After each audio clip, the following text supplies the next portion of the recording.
Do you remember when medical care centered on the physician, where patients never questioned their treatment, couldn't name their medications? I take a pink pill in the morning and a blue pill at dinner. And the executive's goal were really to make the physicians happy. And then came the shift from physician-centric to patient-centric healthcare. HCAHPS, patient satisfaction, and the patient experience became the primary focus. I mean, hospitals reconstructed their rooms from multi-patient to private. Services like on-demand for meals and beautifully decorated treatment rooms became the norm.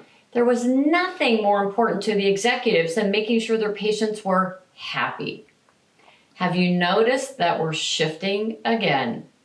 Now the focus is back on the physician. Well, sort of. It's with a twist. It's not just the physician. Now it's the entire healthcare team. Why? It's because we're burning out. We are disengaged and we're behaving in ways that are unprofessional, disrespectful, and incredibly disruptive.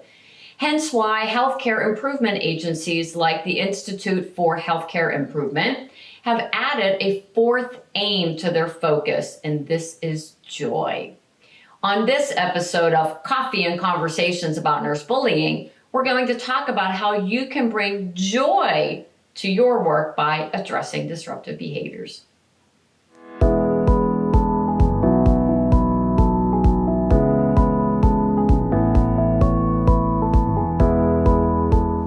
Hi, I'm Dr. Renee Thompson. I am the CEO of the Healthy Workforce Institute. Welcome to Coffee and Conversations about Nurse Bullying. All right, here's the deal.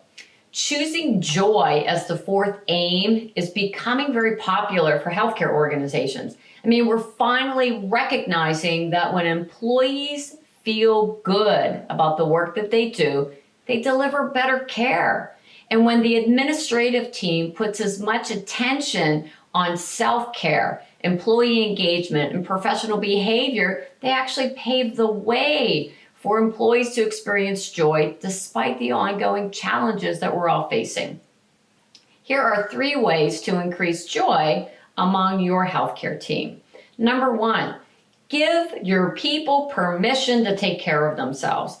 I mean, we all have to stop bragging about only needing like 4 hours of sleep, or, oh, I never take vacations, or working a gazillion hours a week. We are burning out faster than we can actually graduate new people and new physicians. I mean, we can't take care of patients if we're not taking care of ourselves. Number 2, engage your employees. You know, employee engagement is top of mind because of the huge impact it has on retention, satisfaction, and performance. I mean, we know this. There's nothing worse than disengaged employees. And third, finally, we have to stop using silence as a strategy to address disruptive behaviors, because when bad behavior goes unaddressed, bad things happen to patients and employees. Study after study shows the negative impact bullying and incivility have on employees. I mean, think retention and patient outcomes. Yet many leaders ignore or justify someone's bad behavior because they're so good at what they do. You cannot have joy at work if you're ignoring your bullying problem. So whether you've joined the other healthcare organizations by adding joy at work as your quadruple aim or not, spending the time, energy, and resources to help all members of the healthcare team feel good about the work that they do and whom they do it with is not only a quadruple win for the organization, it's the right thing to do for all of us. We could all use a little more joy. Remember this, the way healthcare employees treat each other should be just as important as the clinical care that they provide.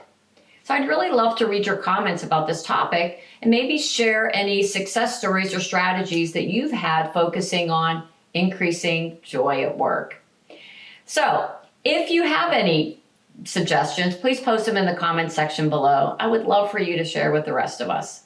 And if you want to find out how healthy your department is, why not take our Healthy Workforce Culture Assessment at www.healthyworkforceculturequiz.com.